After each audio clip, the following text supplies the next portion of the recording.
Okay, hi there guys, I'm Bill and this is Civilization 6. And in this video we're going to be taking a look at this DLC scenario, Vikings, Traders and Raiders, and how to beat this on Deity difficulty, the hardest difficulty, and I used Norway Harald Hardrada to beat this scenario. In this scenario, you can be Norway, Sweden, or Denmark, which are aligned with each other, and then you just have to be pillaging all over the Europe. Very cool map, very fun scenario. And like I said, that I played as Norway, Harald Hardrada, and with Harald you get +2 extra movement. With Denmark you get 1 extra military card, and with Sweden you get 1 extra economical card. But I think Norway is the easiest country or civilization to use in this one if you want to beat it on Deity.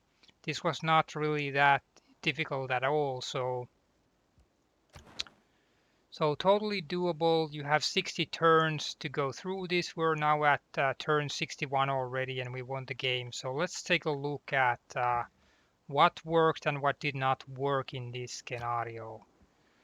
Very fun scenario. Again, they have done a great job with these scenarios. They're super fun. But anyway, bring Europe under your rule as the mightiest Viking lord in this 60 turn scenario. So basically, you're gonna get points for raiding and pillaging and all kinds of stuff, and you can get faith for pillaging holy sites, alcazars, monasteries, and plantations. And you can't make your own religion. You're gonna get Catholicism automatically, and victory points are earned as follows: 25 VP per city, 10 for population, prestige, 50 victory points for each great person earned, 25 for trade routes, 10 for tile pillage. So, I mean, this is what you want to be doing. You just want to be pillaging all over the place. And Vinland, you will get 1000 victory points if you activate the Great Admiral adjacent to Vinland, 500 for second, 300 for third, 100 after that. And then you can get like faith points, and if all or more than half of your cities have the same religion, then you can get extra faith points when pillaging, and at the end you're gonna get victory points for the gold and faith that you have amassed here. So you just want to be hanging on to the gold and especially the faith. And I won this scenario and a half here. Like pillage is 800, Vinland 1300, religion 1850. So religion was the most points that I got because I have so much faith amassed here. So what you would Norway is the best civilization here because you are totally isolated from the other ones. Denmark has to be dealing with Germany or the Holy Roman Empire, whatever the hell that is, and the city-states. Sweden is gonna be dealing with the barbarians here, but Norway you're totally isolated, and you have some mountains here. You can get good production going on too, so Norway is definitely the easiest choice. And what I did, I was basically just attacking Great Britain most of the time. And I did have some berserkers around here, but and you can get inland to pillage the tiles, but you could just be making a lot of these long ships and raid the coast constantly. You could be raiding this coast over here, and the coastline just continues. Like here you have Portugal and Lisbon. So what I would do differently, I would probably just make a lot of long ships and just raid all the coasts constantly. You don't even have to go inland if you don't want to, so that would be totally legit strategy in this scenario. And as Harald, you get +2 movement with the naval units, so that totally works.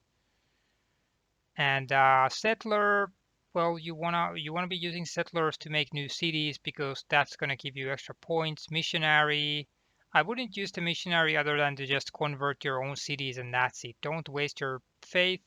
Longship can pillage enemy coastal lands. Well, there you go. That's the key. You can just pillage the coast as you want. And Berserker, plus 10 combat strength when attacking and minus 5 when defending.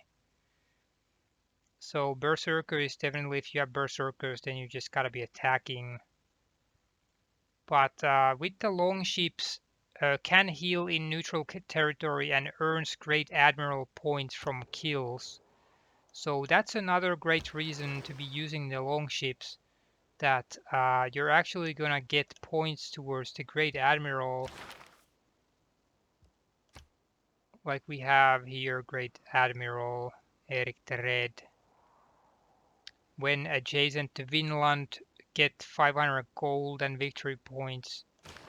And Vinland is over here on the left side of the map. This is basically a part of Canada, I think. So when you get the Great Admiral, you just bring them over here and you activate them, and you get, if you're the first one, you can get 1,000 victory points. So, but you can get like even more with the next generals or admirals. So you're gonna get a lot of points from this. So that's another reason to just be like spamming these long ships all over the place. And if you're using the settlers, like I put this Bergen up at the last freaking turn of the game because I just wanted to get points. You get, but you get a lot of points for that to make just making cities. So even if you don't want to be playing these freaking or making new towns, you could just amass some settlers and trigger them at the last turn of the game to get a lot of points. As it says here that 25 VP per city and 10 per population. So yeah, if you have a lot of settlers, then that's going to be a good chunk. And here you have Iceland. This is one place where you could take your settlers. There's Greenland over here. I did put one city here in Ireland, but the problem is that there's not much production around here, and then it got invaded by the freaking British guys took it over, so that's a little bit hazardous place. But Finland is here. Finland's up for grabs totally. You can just put one here, go upwards. So there's room over here. But yeah, if you're those are probably the best spots. I haven't examined the map down here, what goes on over here. You can probably go over here like all the way to the Mediterranean. Maybe, I'm not sure. But there are some spots for the settlers, and you could go like over the north, although there's going to be barbarians over here, but you could put cities up here to like in legit Norway fashion. But yeah, I would be using the long ships because I tried playing as Denmark, and this is a nightmare because the Holy Roman Empire is pretty, or Frankish, I guess it's Frankish Empire. This is actually pretty strong, and trying to take over the cities in this scenario, you would actually need catapults or some sort of siege equipment. So taking over the cities is actually, or at least for me, it was like harder than what I thought. So it just, you might just want to be doing like a lot of damage and pillage all the tiles and not take over any cities. If you can take over cities, then go ahead. But like with Denmark, you have a freaking encampment over here. You have another encampment over here. You have city. So trying to go over here, you're gonna get freaking blasted with arrows and non-stop units. So I didn't manage to go anywhere with like taking over any cities. It was pretty nuts. But you can just go over there to pillage. That's one option. That's about it basically. Just ramp up your production. You're gonna get like the religion. just gather up as much religion as you can, pillage everything, make a few cities, and you should be fine. I didn't get attacked once. No one came over here to attack Norway, so you're totally safe in this scenario, even on Deity difficulty. And I didn't really see anything that special in the tech tree. You have Longship, obviously. Well, you're gonna get all of these things. Machinery, lumber mill to get more production from like the tundra forest. That's good, of course. Civic tree. Well, the Viking oligarchy. This is the first government that you're gonna get, so you probably want to aim for this one. And I just had like 100% production towards naval units, of course. Yields gained from pillaging are doubled for pillaging improvements. Well, you can get some extra points from this, I think. And more production towards melee units, more housing. Pretty basic stuff over here. So nothing too special. Like I said, this wasn't super difficult at all. So, but very fun scenario. And trade routes, I have 9 trade routes going on. This is, I think one of the techs opened that up. And look at this. These cities are trading with each other like as much as they can. That's 6 trade routes. And +4 production, +4, +4, +4, +4, +4. This is a lot of production just coming from trade routes. So you can just, with Norway, you can just ramp up the production like crazy.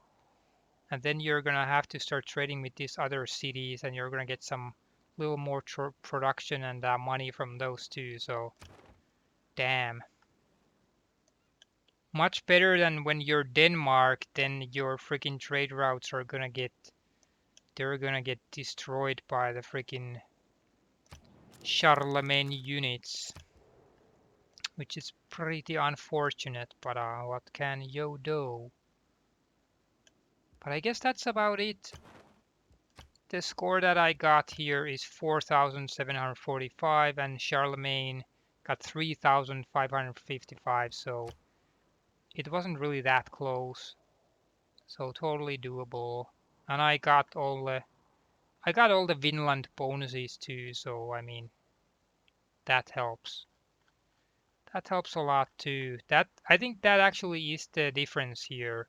1,300. Yeah, that's the difference. If Charlemagne got the Vinland bonuses, then he would have won.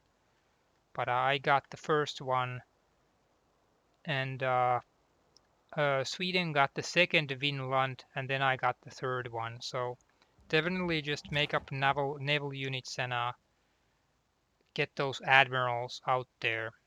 But yeah, that was that. Cool scenario. If you guys have any comments, questions, whatever, leave them down below. But this is actually probably one of the safest scenarios to start on daily difficulty. I didn't have any problems here, so give it a try.